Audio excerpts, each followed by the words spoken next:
Dear students, आप अपने scholarship form को किस तरह से रिन्यू करेंगे, आज के वीडियो में हम वही प्रोसेस बताने वाले हैं।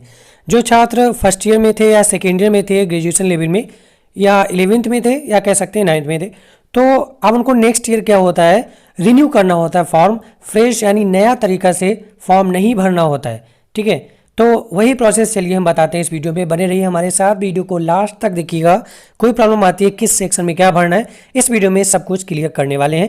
और जो साथी हमारे परेशान है कि जो अभी सेमेस्टर वाइज प्रणाली अपना दी गई है एनईपी के अकॉर्डिंग यूनिवर्सिटी की, तो उनके नंबर्स कैसे भरने, क्योंकि उन्हें सीजीपीए मिला है एसजीपीए के अकॉर्डिंग, तो वो भी इस वीडियो में बताएंगे। वीडियो को लाइक कर दीजिए, शेयर कर दीजिए और हमारे चैनल को सब्सक्राइब करना ना भूलिएगा। तो चलिए शुरू करते हैं। गूगल में आप टाइप करेंगे, जैसा कि आप जान ही चुके हैं, यूपी स्कॉलरशिप, इस तरह से ऑफिशियल वेबसाइट ओपन हो जाएगी। यहाँ स्टूडेंट पर क्लिक करना है और यहाँ देखिए 3 ऑप्शंस आते हैं, रजिस्ट्रेशन, फ्रेश लॉगिन और रिन्यूअल लॉगिन। तो यहाँ पर ध्यान रखिए, जैसा कि हम फ्रेश लॉगिन बता ही चुके हैं पिछले वीडियोज़ में, जिन साथियों ने नहीं देखा है उसका लिंक हम इस वीडियो के डिस्क्रिप्शन में दिए दे रहे हैं, वहाँ से आप देख लीजिएगा। यहाँ पर अभी हम रिन्यूअल दिखाना चाहते हैं आपको। कोई भी स्टूडेंट अपने फॉर्म को कैसे रिन्यूअल भरेगा वही बताएंगे। तो यहाँ पर रिन्यूअल लॉगिन पर जैसे ही टैप करेंगे, यहाँ पर ऑप्शंस ओपन हो जाएंगे, post matric, intermediate, post matric other than intermediate और post matric other state student. तो यहाँ पर हम एमकॉम का दिखाने वाले हैं, जैसा कि ग्रेजुएशन और पोस्ट ग्रेजुएशन लेवल का। तो वो आएगा हमारा post matric other than intermediate student login. यहाँ पर क्लिक करेंगे, यहाँ पर नया फॉर्म ओपन होकर आ जाएगा। यहाँ पर जैसा कि लिखा होगा नवीनीकरण और दशमोत्तर, यहाँ आपको अपनी 2021-22 वाली रजिस्ट्रेशन संख्या भरनी होगी। ध्यान रखिएगा, जब आपने अपना एमकॉम फर्स्ट ईयर का या BCom first year, second year या बीए बीएससी जो भी है प्रीवियस ईयर का आपने भरा होगा स्कॉलरशिप फॉर्म, तब आपको वहाँ रजिस्ट्रेशन नंबर मिला होगा स्कॉलरशिप का, वो यहाँ पर भरेंगे। अपनी डेट ऑफ बर्थ भरेंगे। जब आपने वो फॉर्म भरा होगा तो एक पासवर्ड भी बनाया होगा, वो भरेंगे और कैप्चा कोड भर के सबमिट पर क्लिक करेंगे। अब बात ये आती है कि अगर आप अपना पासवर्ड भूल चुके हैं तो कैसे पता करेंगे। तो यहाँ पर है forgot password for post matric, click here, यहाँ पर क्लिक करेंगे। उसके बाद नेक्स्ट पेज ओपन होगा। यहाँ पर आपको अपनी रजिस्ट्रेशन संख्या 2021-22 वाली भरनी है। ध्यान रखिएगा, यहाँ पर जन्मतिथि भरनी है और यहाँ पर ये सिलेक्ट करना है बोर्ड, आपका कौन सा बोर्ड था हाई स्कूल का, और उत्तीर्ण करने का वर्ष क्या था, और यहाँ पर हाई स्कूल का रोल नंबर भरेंगे, कैप्चा कोड भरेंगे और पासवर्ड पुनः प्राप्त पर जैसे क्लिक करेंगे आपकी स्क्रीन पर पासवर्ड आ जाएगा। पासवर्ड मिलने के बाद चलिए वहीं चलते हैं नवीनीकरण वाले पेज पर। अब यहाँ पर अपनी सारी डिटेल भर लेने के बाद, जैसे 21-22 की रजिस्ट्रेशन संख्या, जन्म तिथि, अपना पासवर्ड और कैप्चा कोड भरने के बाद सबमिट पर क्लिक करेंगे। इस तरह से देखेंगे आपका फॉर्म ओपन होकर आ जाएगा। अब आपको इन स्टेप्स में फॉर्म कंप्लीट करना होता है। जैसे कि फर्स्ट स्टेप ऑलरेडी आपकी कंप्लीट होगी, क्योंकि ये प्रीवियस ईयर का फॉर्म है, तो रजिस्ट्रेशन आपका ऑलरेडी कंप्लीट होगा। अब स्टेप 2 में एप्लीकेशन फॉर्म फिल करना होगा। उसके लिए 3 लाइन्स दिख रही हैं, यहाँ पर क्लिक करेंगे और यहाँ पर आएगा नवीनीकरण आवेदन पत्र को संशोधित करें, यहाँ पर क्लिक करना है।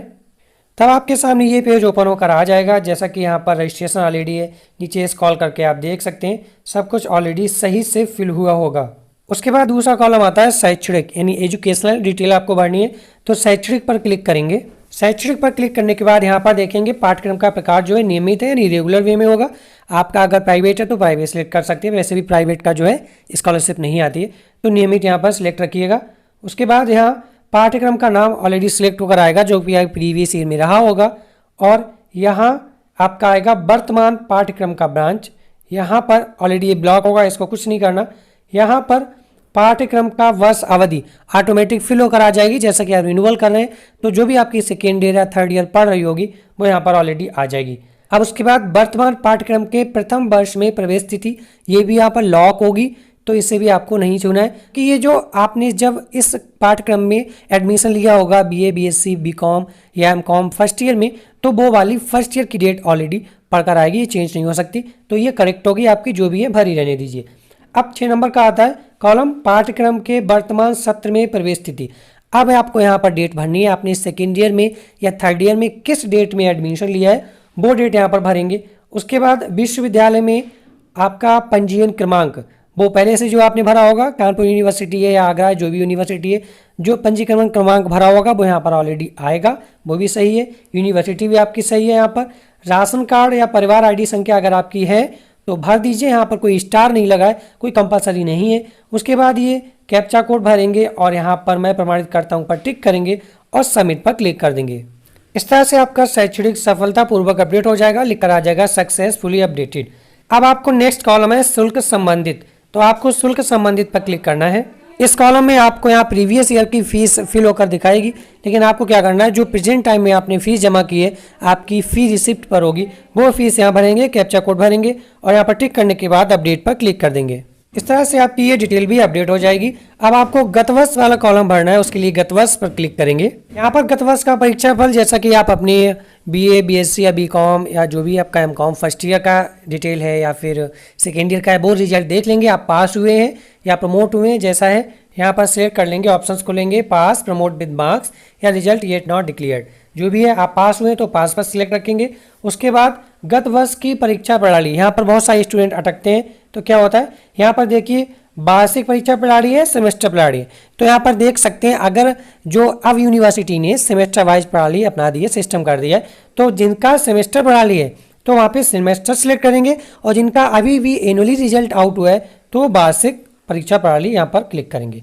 अब गत वर्ष की अंक प्रणाली क्या है, यहाँ पर आएगा वार्षिक परीक्षा अंक प्रणाली, जैसा कि मार्क्स मिलते हैं 500 में से 400 आए, इस तरह से प्राप्तांक पूर्णांक रहता है। दूसरा है सीजीपीए प्रणाली और एसजीपीए प्रणाली। तो ध्यान रखिएगा क्योंकि सीजीपीए सिस्टम और एसजीपीए सिस्टम कर दिया है यूनिवर्सिटी ने, तो जिनका यूनिवर्सिटी का, कानपुर यूनिवर्सिटी का या अदर यूनिवर्सिटी का फर्स्ट ईयर का रिजल्ट आया है, तो फर्स्ट ईयर का रिजल्ट जो है 2 सेमेस्टर हो गए, तो 2 सेमेस्टर में आपका 2 एसजीपीए बने होंगे और 2 एसजीपीए का एवरेज जब निकाला जाता है तो वो फाइनली सीजीपीए बनता है। तब उन स्टूडेंट को जिनका 2 सेमेस्टर में फर्स्ट ईयर कंप्लीट हुआ है उनको सीजीपीए सिलेक्ट करना है। ध्यान रखिएगा क्योंकि आपका फाइनल में सीजीपीए लिखा होता है, एसजीपीए 2 सेमेस्टर में होगा, उनका एवरेज निकालकर सीजीपीए लिखा जाएगा। तो आपको सीजीपीए प्रणाली सिलेक्ट करने के बाद यहाँ पर अंक नहीं भरना है, जो आपका फाइनली सीजीपीए वो भरना है, जैसा कि जिसके में जैसा सिस्टम हो वो सिलेक्ट कर लीजिएगा। जो कन्फ्यूजन आ रही थी वो हमने क्लियर कर दी। फिलहाल इस केस में जिसका हम भर रहे हैं उसका वार्षिक परीक्षांक प्रणाली है। उसके बाद यहाँ पर गत वर्ष का प्राप्तांक, अगर सीजीपीए प्रणाली होगी तो वहाँ पर सीजीपीए पूछ लिया जाएगा, अगर अंक प्रणाली है तो यहाँ पर अंक प्रणाली आ जाएगा ओवरऑल, ठीक है।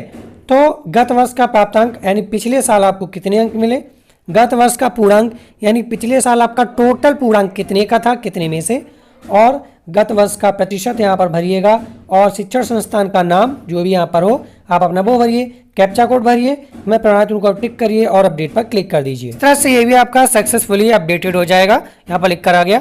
अब आपको अल्पसंख्यक के लिए कॉलम अगर आ रहा है तो भरेंगे, जैसा कि अगर कोई माइनॉरिटी से आता है, अगर नहीं है तो ये कॉलम नहीं आएगा।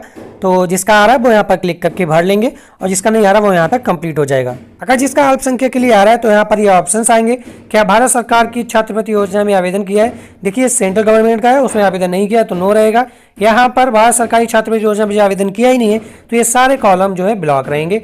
उसके बाद क्या आवेदक के माता पिता कोई राज्य पुलिस बल, अर्धसैनिक बल या भारतीय सेना वगैरह में कार्यरत या कार्यरत रहे हैं तो यहाँ पर आप देख लीजिए, अगर आपके रहे हैं माइनॉरिटी वाले स्टूडेंट्स के फादर वगैरह तो यहाँ पर हाँ करेंगे, नहीं तो नहीं कर देंगे। ये सारे कॉलम यहाँ पर ब्लॉक रहेंगे।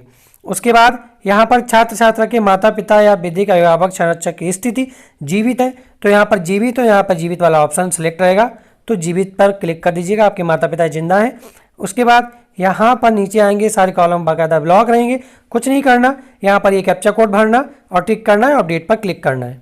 अब देखेंगे आपका एप्लीकेशन फॉर्म यहाँ फिल हो चुका है, 3 लाइन्स पर फिर से क्लिक करेंगे। अब यहाँ देखेंगे नवीनीकरण आवेदन पत्र को संशोधित करने पर टिक हो गया। आपका फोटो जो है ऑलरेडी पिछले साल का आया होगा, वो ऑलरेडी यहाँ पर अपडेटेड रहेगा, आपको कुछ नहीं करना। उसके बाद प्रमाणीकरण है तो आधार नंबर डालें, ये भी आपका पिछले साल का ऑलरेडी कंप्लीट होगा। उसके बाद अब ये कॉलम ओपन होगा, जांच है तो आवेदन प्रिंट करें, इस पर क्लिक करेंगे। उसके बाद यहाँ प्रिंट दिस पेज का ऑप्शन आएगा, इसे आप प्रिंट करके सेव कर लेंगे। यहाँ पर ध्यान रखिएगा ये संस्था में जमा करने के लिए नहीं है, ये वेरिफिकेशन के लिए है। ये आप अपनी सारी डिटेल एक बार फिर से मिला लीजिएगा कि आपकी सारी डिटेल सही है या नहीं। जब आपकी सारी डिटेल सही हो तभी आप फाइनली लॉक करिएगा। अगर गलत है आपने कॉलेज में चेक करवा लीजिएगा, गलत है तो आप संशोधित कर सकते हैं। अगर आपने फाइनली लॉक कर दिया तो संशोधित नहीं कर सकते हैं। जैसा कि यहाँ देख सकते थे पहले कॉलम यहीं तक आ रहा था, इनकम सर्टिफिकेट ऑथेंटिकेशन।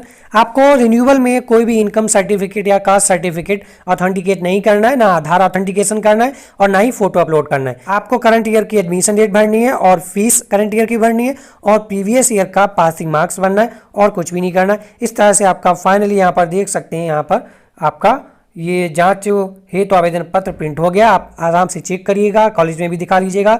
उसके बाद कोई गलती हो तो यहाँ पर आ रहा है नवीनीकरण आवेदन पत्र पर संशोधित करें, उसके बाद संशोधित कर सकते हैं। फाइनली जब क्लियर हो जाए तो दोबारा चेक कर लीजिएगा और जांच के उपरांत आवेदन पत्र सबमिट करने पर क्लिक करें, तभी आप फाइनली क्लिक करिएगा, अदरवाइज प्रॉब्लम हो जाएगी, आप कोई भी संशोधन नहीं कर पाएंगे। तो ये ध्यान रखिएगा, रिन्यूअल वाले साथी हमेशा ध्यान रखें, रिन्यूअल करते वक्त अगर गलती कर दी तो इसमें कोई भी संशोधन का ऑप्शन नहीं है, तो दोबारा से फॉर्म भरा जाएगा या नहीं भरा जाएगा ये आप अपने कॉलेज से संपर्क करना होगा, तो प्रॉब्लम हो जाएगी। तो आपको जानकारी कैसे लगी कमेंट सेक्शन में जरूर बताइएगा। जब आपका फाइनली कंफर्म हो जाए तो बस कोई ऑप्शन नहीं बचा है, आप दोबारा से लॉगिन करें उसी पासवर्ड और रजिस्ट्रेशन नंबर से और यहाँ पर लॉग कर दें और 3 कार्य दिवस के बाद आप अपनी कॉलेज की प्रिंट आउट यहाँ पर ले सकते हैं, वो आप कॉलेज में जमा कर सकते हैं। तो वीडियो देखने के लिए थैंक यू, शेयर कर दीजिएगा, कमेंट करिएगा और कोई प्रॉब्लम है तो हमारे डिस्क्रिप्शन में दिए गए टेलीग्राम ग्रुप से जुड़िए, वहाँ पूछ सकते हैं और चैनल को सब्सक्राइब करना ना भूलिएगा।